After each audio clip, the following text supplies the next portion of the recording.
So a lot of you have reached out and asked for a video about Portuguese consonants. And that's what we're going to deliver today. A lot of them are similar to consonants in English, so they might be familiar, and pronunciation can be a little bit tricky sometimes. If you want to hear all of these sounds isolated and with examples and everything, we also have a learning note on our website, practiceportuguese.com. And we can also go through the letters themselves and pronounce the letter how we do it in Portuguese. You want to do that? Perfect. So the first consonant that we'll start with, of course, and the first one in the alphabet. B. Portuguese example, boca. Boca. And it sounds the same as in English, so there's not much to learn there. No. And then C. Cedo. The letter C can have two different possibilities for pronunciation. If it's followed by an E or an I, or in Portuguese, E. E, O, I. Then it's going to have a S. S sound. Whereas if it's followed by A, O, or U, then it's going to be a more hard K. K. For example, casa. A casa. That was the C without anything on it, whereas now we're going to put a little tail on it called cedilha. Then it'll be S. For example, praça. If it wasn't for that cedilha, you would say praca. But if you see that little tail, then it turns again into a S sound. Preço, praça. They all need that cedilha to have that sound. The letter C is often combined with an H. Just like in English, but the sound is different. It's not ch. No, it's sh. For example, rain, chuva. O guarda-chuva. Give me an example in English with CH. Charity, Cherry, cherry, chocolate.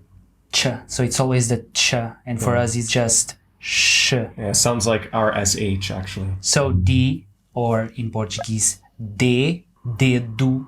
It's similar to English, but it's a little bit softer. You kind of put your tongue just behind your teeth. So it's not like dedo, it's dedo. It's a little bit softer. And if you're a Spanish speaker, then it'll be similar to the D's in Spanish. Yeah, it's soft.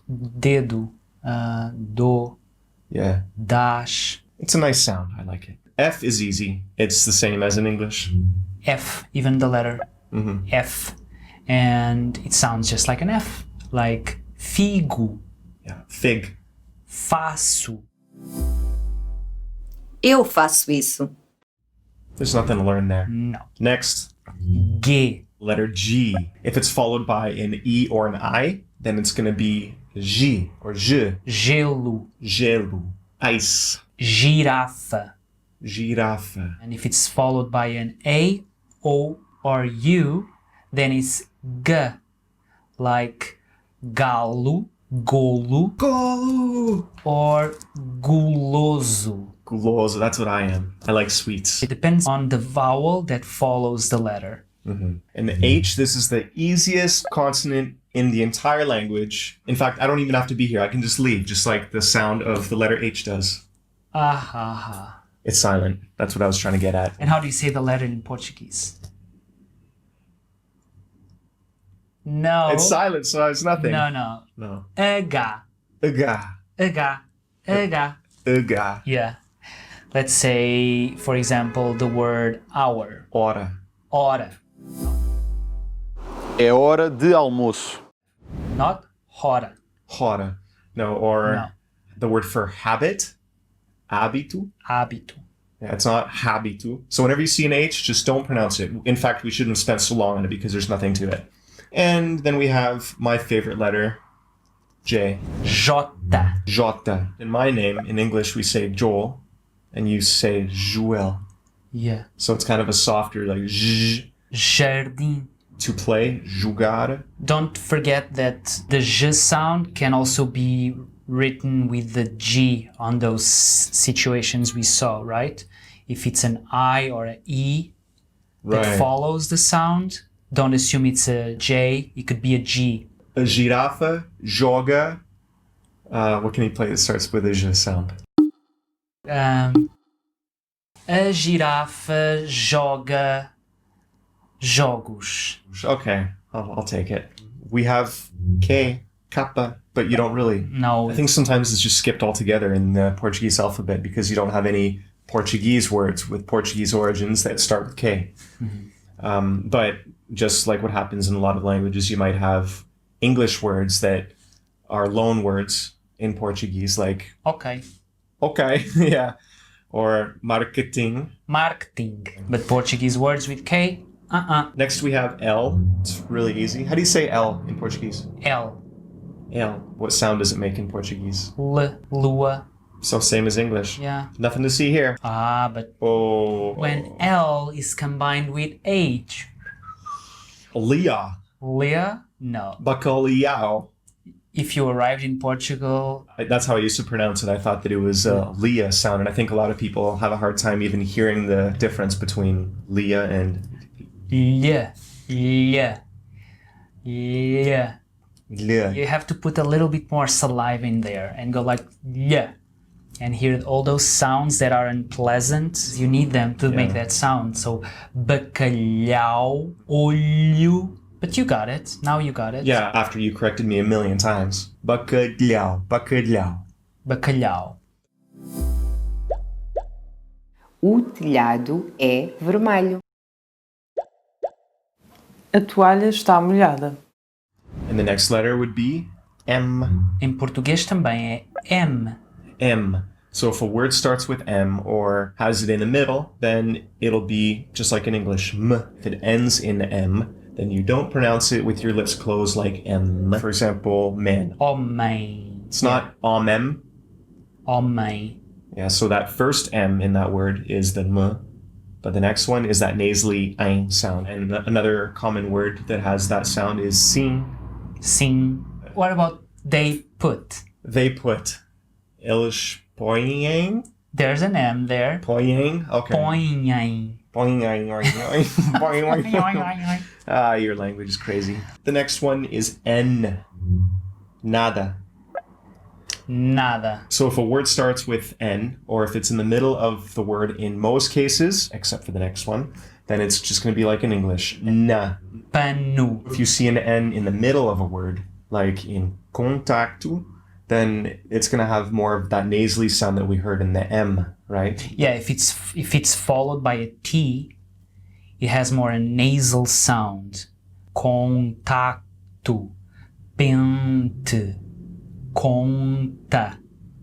But sometimes it's just a normal N if it's in the middle of the word, like pano, menina. Those are two N's that are in the middle of the word and are N. If the N is followed by a T in the middle of the word, then it'll be that nasal sound. Otherwise, just remember it's going to be like in English. Na na na na na. Na na na na na na. Uh-oh. What if it's followed by an H, just like the L? It changes. Nya, nya, nya, Is nya. it easier or harder than the L? I think it's way easier, actually. Really? Because I think here you can kind of pretend it's followed by an I. Like, not really. It's still a shorter sound. Nya, nya. Oh, like Canyon? Yeah, exactly. Canyon. For the Spanish speakers, I guess it's the same as the enya when you have a squiggle tilde on top of the N. So that if you're coming from Spanish, then you'll master this one pretty quickly. A casa de banho. A sobrinha. A minha sobrinha é filha da minha cunhada. Then the next letter. It's easy. P, or in Portuguese, P. Não há papel para a impressora. And then Q, which is always followed by U, it has a sound of K. Queijo, quarto. It's a letter that if it's followed by E or I, then that U has no sound. It's queijo or quinta. But if it's followed by a, then the U, it's pronounced as a U. So, quarto, quantidade. Next, this one's a little bit trickier because there's two different sounds. Well, really, two and a half. There's two different ways to pronounce one of the sounds. So rolling it back, if a word starts with the letter R, R, then what does that sound like? How do you say street? rua. Like my name, Rui. Rui. Yeah. Some Portuguese will roll that R and say Rui. Rui. Or Rui. My grandpa used to say that. So if you speak Spanish and prefer to just do the r sound, then you can stick with that because a lot of people in the country will pronounce it like that. And that's if it's in the beginning of the word or in the middle, followed by another R. Because if it's in the middle, but it's just one R, then it's that r. Yeah, you just flick your tongue. It's almost similar to the English word better or butter. That little r. Yeah. Like the word sand, areia. If it's in the middle of the word, it's always that soft r, unless there's another R, two R's to make the sound, so you know it's r. Okay. Carro. Correr. Correr. There you get two for the price of one. Oh yeah, correr. We have this lenga-lenga that goes o rato, Roeu a rolha da garrafa de rum. do rei da Rússia. Yeah. Now, again. O rato roeu a rolha da garrafa de rum do rei da Rússia. Oh my god. I gotta have a nap. Boom. S. S, just like in English. This one's a little bit trickier. There are rules. Yes, there are. There are rules. If it's in the beginning, it's always S. For example, sinto. What if it's two S's in the middle of a word? Pessoa.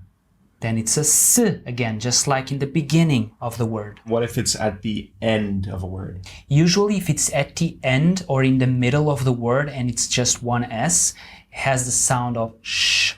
For example, English or isto. If it's in the middle of the word with a vowel after it, Then it's Z. Yeah. For example, casa, peso. peso, Yeah, weight. weight. So it's not s, it's z. You get your vocal cords involved. And one really cool thing that we should talk about too is that if you have a word ending in s, in which case it would usually end in sh, but then the next word has a vowel, then you mush those words together and then you follow the same rules. So in the example we have on the learning note, it's os amigos, the friends, but then how would you say that at native speed? Yeah, we transform that S into a Z sound. Os amigos, which if you think, like you said, follows the rule of the S when it's in the middle of a word, followed by a vowel. So we do that connection, and instead of saying os amigos, a native would say os amigos. And we've already done a few podcast episodes with members sending in their recordings, and that's one of the tips that we always give is that if you can make that connecting z sound when you have that s between two vowels, then that'll really make you sound a lot more native. So it's not os amigos, os amigos. And then you'll have more amigos. The next letter is a T, and it's easy. T, the letter T. Actually, it's not exactly that easy because it's not the same as in English. It's not as hard, I think. It's a little softer. It's kind of like King. We have a visitor. King. Oh, I see dogs. Oh my gosh. Two dogs. Uma mãe. Clarinha! Muito bem, protegidos com máscaras. Clarinha! Consegues entrar? Uh-oh. She wants the iPad. Querem ajudar-nos com o resto deste vídeo? Então, tivemos umas visitas. A Ana Coimbra e o Rui Coimbra. A Elsa e a Clarinha. Clarinha! Tu estavas a dizer que é um T mais suave do que em inglês. Yeah, in English I think that the T is a little bit harder, like the word tea, like the drink. In Portuguese it's a little bit softer. Texto. Texto. Táxi. Táxi. Tosse. Tudo. Tanto. Também. Também. V. V. And I think the sound is pretty much the same as in English, right? Van. Oh. Clarinha just changed the outline, so we can't continue the video. Que elas fazem no chão.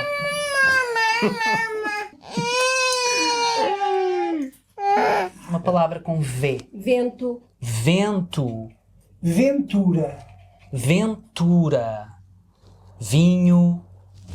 W. Não temos palavras com essa letra. So it's only when words come from other languages like web? I don't know. The internet, web? Website. A seguir temos... Ui, ela não gosta nada. Claudia doesn't like this one. Yeah. It might be a little bit complex to get into now, but we'll do our best. Se for no início da palavra, normalmente o som é X. Não sei se vai continuar. Xixi. Xixi. Xixi. O shut up. So X can sound like sh, can sound like z, or can sound like ks. Right. Sh, it's when it's in the beginning of a word. Shut up. Xixi. Before a consonant, for example, texto. Okay. So usually it'll be in the middle of a word. Texto. After a diphthong, so in the word baixo. Yeah, it's when you have two vowels combined that make a sound, right? A diphthong. Okay. And then between two vowels like taxa. So this is all sh. If it's between e and a vowel, except m, then it's the sound z. For example, exame, exercício.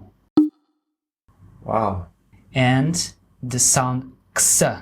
The x sound, like in taxi, doesn't really follow any rule, so you need to memorize which. In other words, the X's are a mess. Spend some time with the learning note. Which other example of x do you remember? Sexo. I'm totally blushing. Y. The next one, we don't have Y. Why? Whenever there's a word that you adapt from English, like the examples yoga or yogurt, Oh, yeah. then they convert over to an I. I. Yogurt, yoga. But if you did have a Y, then it would be called ypsilon, right? Ypsilon, And then we will finish with the letter Z, because he's Canadian. not Z. But in Portugal, it's Z. Z, a letra Z. At the end of a word, like the word dash, it's the sound sh. Like the S, if the next word starts with a vowel, you do the same connection and you Z, transform it into a Z, like 10 euros. Not 10 euros. No, not 10 euros. 10 euros. In the middle of a word, before a voiced consonant, Which is most of them. most of them, it's felizmente. Felizmente. Felizmente. Everywhere else, which means in the beginning of a word or in the middle, but with an unvoiced consonant, or in the middle of a word, followed by a vowel, then it's always Z. Azul, azeite, zero, zorro. The Zorro guy. Zorro. Zorro. Zorro. Okay. I'll take it. And I think we got them all. I think so. I'm tired, but not that tired because it's not as hard as the vowels. No. I think the vowels are a lot trickier. That's why we could cover all the consonants in one video. And I think maybe a good idea now to end it is for you to sing us the alphabet in Portuguese. You don't even have a song to go with it though, do you? Not like you guys. No, not A, But B, C. I'll just say the entire alphabet. Okay. A, B, C, D, E, F, G, H, I, J, K, L, M, N, O, P, Q, R, S, T, U, V, W, You don't know whether you included or not. X, Y, Z. So is it Y or Ypsilon? Ypsilon. Both. Okay. That's not confusing. But we don't have a song like you guys have. A, B, C, D, E, F, G, H, I, J, K, L, M, N, O, P, Q, R, S, T, U, V, W, X, Y, Z. Z. Agora sabem o ABC. Para a próxima, cantem comigo. I think it sounds really good. It's a wrap. I hope you enjoyed these consonants. Até a próxima. Até a próxima.